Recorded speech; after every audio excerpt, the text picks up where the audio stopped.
জালেম ব্যক্তির, কোন জুলুমবাজ গোত্রের এই জালেম, এই জুলুমি অত্যাচারের কথা সত্য সহকারে মানুষের সামনে তুলে ধরে, তাহলে তাদেরকে দেশ ছাড়া হতে হয়। কথা বলেন ঠিক কিনা? যেমনি ভাবে দেশ ছাড়া হয়েছে ডক্টর মিজানুর রহমান আজহারী, দেশ ছাড়া হয়েছে এই গত পরশুদিন মুফতি কাজী ইব্রাহিম, এমনকি এই সত্যের কথা বলতে গিয়ে জেল খাটতে হয়। যেমনি ভাবে জেল কেটেছেন মুফতি আমির হামজা, কতদিন? 925 দিন জেল কেটেছেন রফিকুল ইসলাম মাদানী, জেল খাটতেছেন মাওলানা মামুনুল হক, এবং সেই জেলে কারাগারে থাকা অবস্থায় সত্য কথা বলার অপরাধে 13টি বছর কারাগারে থেকে বিদায় হয়েছেন আল্লামা দিলওয়ার হোসেন সাঈদী। কথা বলেন ঠিক কিনা? একদল বলে যে আমাদের নৌকা, এই নৌকা হলো নূহ আলাইহিস সালামের নৌকা। আর একদল আবার রাস্তায় রামদা বডি নিয়ে, মানে মোটা সোটা লাঠি নিয়ে ঘোরে। তাহলে এদেরও তো বলা উচিত যে আমাদের এই লাঠিগুলো মুসা আলাইহিস সালামের লাঠি, নাকি বলেন? তরি ঠিক নূহের, কিন্তু তরির মাঝে যদি হয় ফিরাউন, ওই ফিরাউনকে সোজা করার জন্য কিন্তু মুসার লাঠির প্রয়োজন আছে না নাই? নূহ আলাইহিস সালাম প্রাচীন যে নবীগুলো ছিল তাদের মধ্যে অন্যতম একজন নবী হলো নূহ আলাইহিস সালাম। কোরআনুল কারীমের 42টি জায়গায় এই নবীর সম্পর্কে আলোচনা করা হয়েছিল। এই নবী তার কওমের লোকগুলোকে বলেছিল, আমার কওমের লোকেরা, আনি আবুদুল্লাহ, তোমরা এক আল্লাহর ইবাদত করো, আমাকে মান্য করে চলো, আল্লাহ তোমাদের সব পাপগুলো ক্ষমা করে দিন। কিন্তু লোকগুলো ছিল খুব ঘাড়তাড়া, তারা নূহ আলাইহিস সালামের কথা শুনে নাই। তিনি দাওয়াত দিয়েছেন, মাত্র 80 জন লোক তার দাওয়াত কবুল করেছে, আর কেউ তার দাওয়াত কবুল করেন। আল্লাহ রাব্বুল আলামিন নূহ আলাইহিস সালামকে জানিয়ে দিলেন, তোমার জাতির যে সব লোক ঈমান আনয়ন করেছে, ও নূহ, তারা ছাড়া আর কেউ ঈমান আনয়ন করবে না। তোমার দুঃখ পেলে চলবে না। তাদেরকে নানান ভয় দেখিয়েছ, কোনো কাজ হয় নাই, এখন তাদেরকে প্লাবনের ভয় দেখাও। নূহ, তুমি একটা নৌকা বানাতে শুরু করে দাও। নূহ আলাইহিস সালাম আল্লাহর আদেশ পেয়ে নৌকা বানানো শুরু করে দিয়েছে। কি করেছেন? নৌকা বানানো শুরু করে দিয়েছেন। কোন সময় এই নৌকা বানানো শুরু করে দিয়েছেন? যখন আদম সন্তানেরা, তাদের যে একজন রব আছে আল্লাহ, তাকে ভুলে গেলেন, নিজেদের মন গড়া কল্পনা মাফিক দেবদেবী বানিয়ে মূর্তি পূজা করতে শুরু করে দিলেন। ঠিক সেই সময় আল্লাহ চালা দিলেন, নূহ আলাইহিস সালাম, তুমি একটা নৌকা তৈরি করে ফেলো, আর মানুষগুলোকে কি করো? ভয় দেখাও যে মৃত্যুর পর তোমাদেরকে পুনর্জীবিত হতে হবে, তোমাদের কৃতকর্মের জন্য জবাবদিহিতা করতে হবে, এবং দুনিয়ায় যদি তোমরা তোমাদের রবকে না মানো তাহলে মহাপ্লাবন দিয়ে তোমাদেরকে ধ্বংস করা হবে। কিন্তু লোকেরা নূহ আলাইহিস সালামের কথা শুনতো না। তবুও নূহ আলাইহিস সালাম তাদেরকে বারবার বোঝাতে লাগলেন, ও মানুষেরা, তোমরা আল্লাহর কাছে ক্ষমা চাও, তোমরা আল্লাহর কাছে মাপ চাও, তিনি তোমাদের ক্ষমা করে দিবেন। ও মানুষেরা, তোমরা একটু শোনো, আসমান থেকে তিনি পানি বর্ষণ করেন, তিনি তোমাদের ফসলের মাঠগুলোকে উর্বর করে দেন, যেখান থেকে তোমরা ফসল পাও। তোমাদের জন্য নদী নালা দিয়েছেন তিনি, তোমাদের জন্য জীবিকা দিয়েছেন তিনি, তোমাদের জন্য সুন্দর সুন্দর গাছপালা দিয়েছেন তিনি, যা দিয়ে বড় বড় উদ্যানগুলো তোমরা সাজিয়ে ফেলো। তোমরা তোমাদের সেই রবকে স্মরণ করো। ও মানুষেরা, এই মাটির থেকে তোমাদেরকে তৈরি করা হয়েছে, কিছুদিন পর এই মাটিতেই তোমরা মিশে যাবে। অতএব তোমরা সেই কিয়ামত দিবসকে ভয় করো, সেই দিন তোমাদেরকে তোমাদের রবের সামনে জবাবদিহিতা করতে হবে।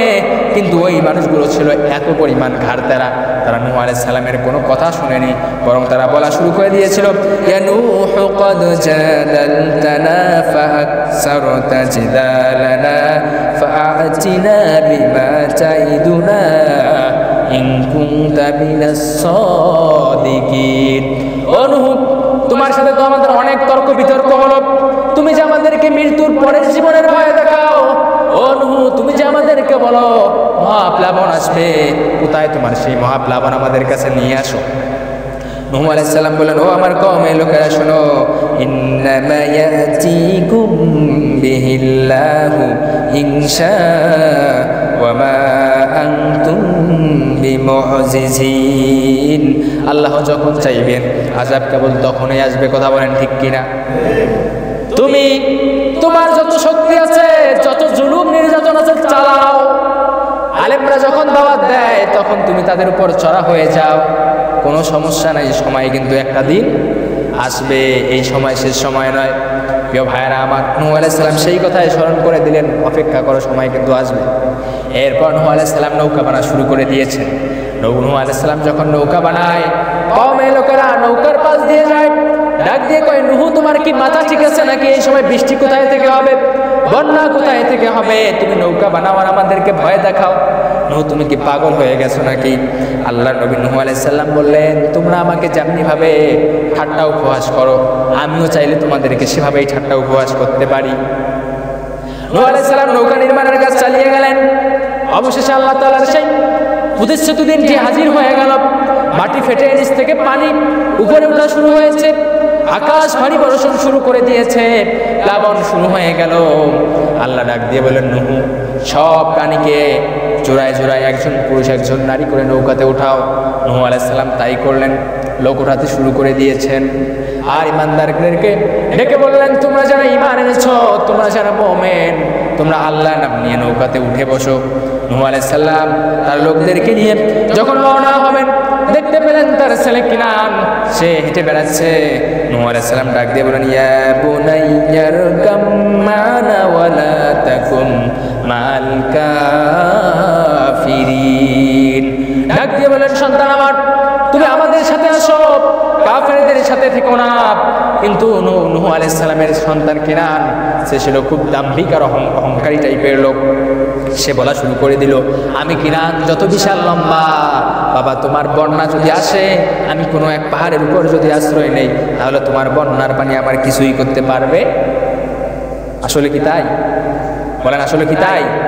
নূহ আলাইহিস সালাম বলেছেন, সন্তান আমার, আল্লাহ যদি গজব দেয়, আযাব দেয়, এই আল্লাহর আযাব থেকে আল্লাহ ছাড়া কেউ তোমাকে বাঁচাতে পারবে না। অবশেষে দুই বাপ ছেলের যখন কথা হচ্ছিল, এমত অবস্থা আল্লাহ রাব্বুল আলামিন বললেন, ওয়াহালা বাইনাহুমাল মাওজু ফাকানা মিনাল মুগরাকিন। আমি এমন একটা তরঙ্গ পাঠিয়ে দিলাম, এমন একটা ঢেউ পাঠিয়ে দিলাম, যেই ঢেউয়ের কারণে বাপ ছেলে আলাদা হয়ে গেল। কিনান পানির তলে নিমজ্জিত হয়ে গেল। কিছুদিন পর বৃষ্টি থেমে গেল, পানি নিচের দিকে চলে গেল। নূহ আলাইহিস সালামের নৌকা যদি পাহাড়ে গিয়ে থেমে গেল। নূহ আলাইহিস সালাম এবার ডাক দিয়ে বলা শুরু করলো, ওয়ানাদা নূহু রাব্বাহু ফাকালা রাব্বি ইন্না বুনি মিন আহলি। ও আল্লাহ, এটা তো আমার ছেলে ডুবে গিয়েছে, মারা গিয়েছে। আপনি তো আমাকে বলেছেন, আমার কাছে ওয়াদা করেছেন, আমার পরিবার বর্গকে আপনি ধ্বংস করবেন না। এখন কথা হলো, নূহ আলাইহিস সালামের ছেলে কি তার পরিবারের বাইরে? না, নূহ আলাইহিস সালামের ছেলে তার পরিবারেরই, কিন্তু নিজের পরিবারের আপন ছেলে হোক, বাবা হোক, ভাই হোক, বোন হোক, যদি সে ঈমান আনয়ন না করে, সে যেই হোক না কেন, সে কখনো আমাদের পরিবারের অন্তর্ভুক্ত হতে পারে না। স্পষ্ট ঘোষণা। যদি সে ঈমান আনয়ন করতো, সে কি হতো? তার পরিবারের অন্তর্ভুক্ত হতো। এজন্য আল্লাহ জানিয়ে দিয়েছেন, قال يا نوح إنه ليس من أهلك। ও নূহ, তুমি যাকে বলতেছো তোমার পরিবার, আসলে সে তোমার পরিবারের অন্তর্ভুক্ত নয়, কারণ সে ঈমান আনয়ন করেনি।